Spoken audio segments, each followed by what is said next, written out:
আজ অফিস যাওয়ার টাইমে একটু বেশ মন গেল আমি একটা ভিডিও বানাই।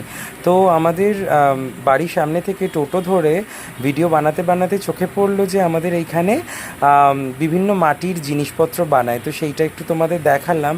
আমাদের এই রাস্তাটা ধরে গেলে আমাদের শালকিয়া, আমি অ্যাকচুয়াল শালকিয়াতে থাকি, শালকিয়া বাদাঘাটের রাস্তাটা। আমি অ্যাকচুয়াল যাচ্ছিলাম হচ্ছে আভনি মলের দিকে। তো আমার ওদিকটায় অফিসের কিছু কাজ আছে, তো সে কারণে আমি যাচ্ছিলাম। তো এই টোটোর দাদাকে বললাম যে যে চলো প্যাসেঞ্জার পেলে আমাকে নিয়ে যাবে। তো টোটোর দাদা কী করেছে, তো আমার কথা শুনে আমাকে নিয়েই নিল, যে প্যাসেঞ্জারের আশায় দাঁড়িয়ে রয়েছে। সে তো দাদা তো খুঁজতে চলে গেছে যে আরও প্যাসেঞ্জার পাওয়ার জন্যে। আমি সেই পাখে একটুকুনি চকলেট খেয়ে নিলাম, হোয়াইট র্যাবিট, ভীষণ মানে হাই প্রোটিন হাই ক্যালোরিজ এই চকলেটটা।